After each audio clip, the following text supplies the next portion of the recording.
All right, we're done with Facilities Finance Advisory Council.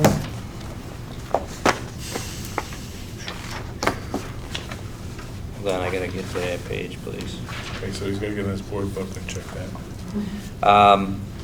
Finance Advisory Council, we had a meeting with Howie, and we discussed the presentation you saw tonight.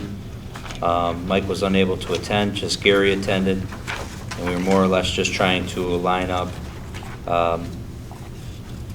the dollars you saw and trying to account for the reductions that we've made and have been talking with the board throughout the year. Other than that, we did not talk anything else in regards to the budget or anything like that. Gary, do you have anything? Yeah, again, Laura, I think you mentioned 2 meetings ago, you want to start looking forward and start getting a plan in place and what we need to do in the future.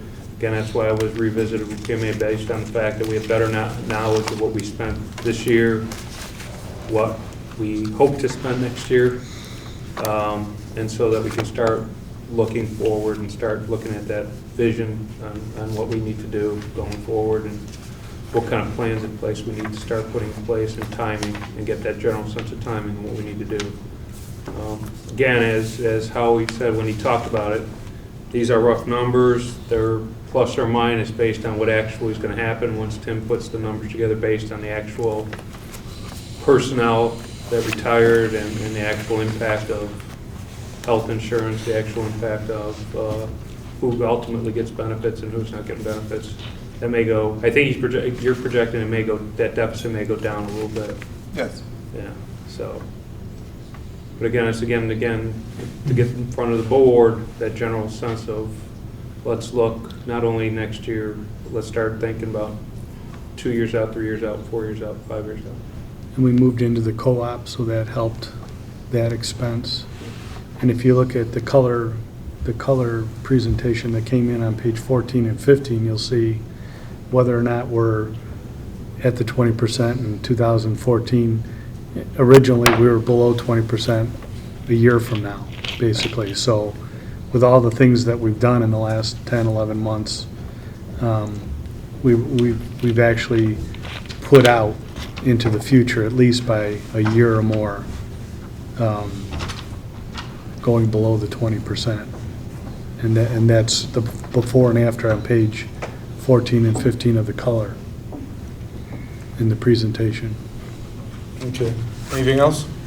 So Gary, the presentation we heard today from PMA.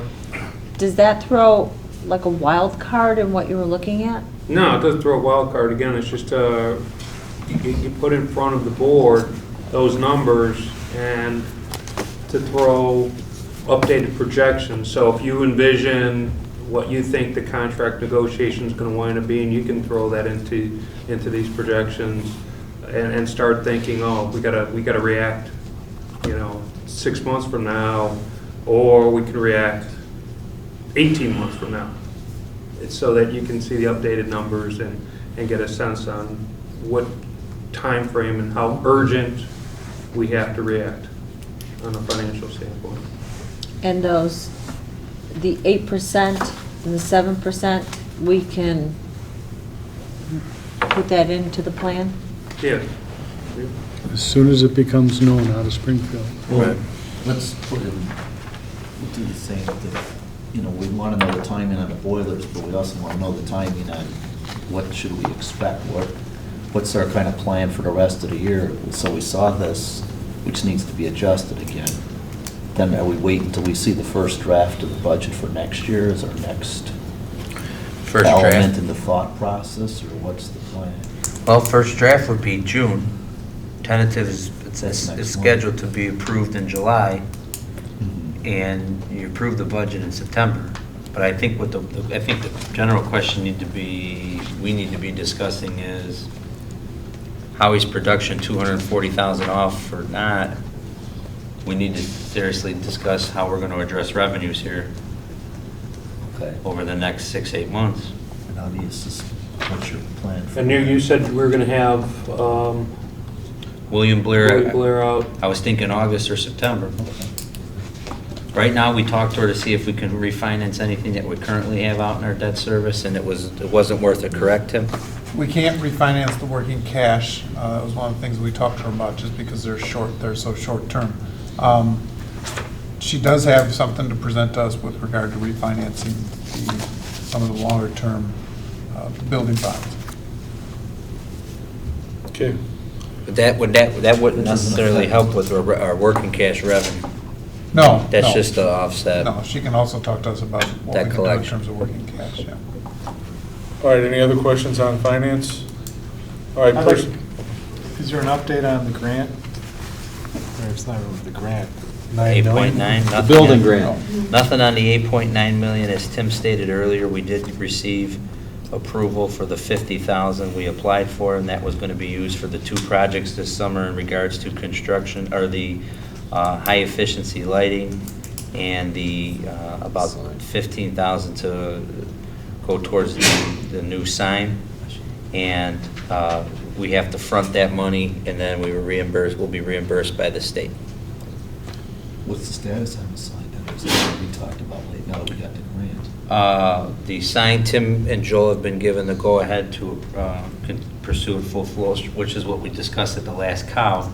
We are in the process of working with the village. We had to do a ordinance change. I forget the formal name, but it was because we are requesting to put the sign on Golf, so that both parents from Brookfield and Riverside can see it as they head to the drop-off. The ordinance is written so that it's on major streets and intersections, so we had to put in a variance for that. Riverside felt that we were within the 180-foot boundaries that they had stuff. The building commissioner was waiting to hear back from the attorney from Brookfield in regards to if there's anything that we would have to work. My biggest concern is that all of a sudden, everything would pass through the village of Riverside. We put the sign in, and then someone would try to slap an injunction or stop us on to shut it down until we can figure that other problem. So I want to make sure we stay ahead of that. It's in Riverside though, right? That- Correct. So the only thing, there's one residency on the corner in Brookfield that we just want to make sure there's nothing that would play effect on us on that. And Joel's been working with the building commissioner of Riverside on that. Is there any, you talked about this before, but, maybe we don't want a written sign or anything, but there's some thought to put some kind of marker or something along First Avenue so that people driving by it. You can only have one sign. I mean, just say Riverside Brookfield High School, so if people. It's on the building. It says it there? Yeah, on the big white letters, because they did check that. Okay. And the village did make clear, if we put that sign there, we have to make sure that other sign is taken completely down. You can't have 2 signs. They did say if we replace the controllers, we could put those out there too if we wanted to, from the furnace. Oh, So the controllers, if they have to replace them, they'll go out there. So. All right, personal advisory? Which sign did you pick? Or is that a surprise? no, that's the one the board we all all. looked at.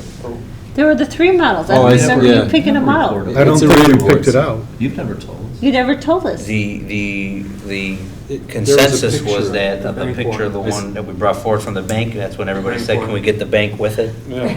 The only thing that changed from the village, from the building commission of Riverside, is they wanted to restore some of the architectural design from the building into the sign, so we're changing some brick color. As brick. What I'm planning on doing is, once we feel that all the paperwork and ordinances and all that's the final draft, I will bring in front of the board before we break ground.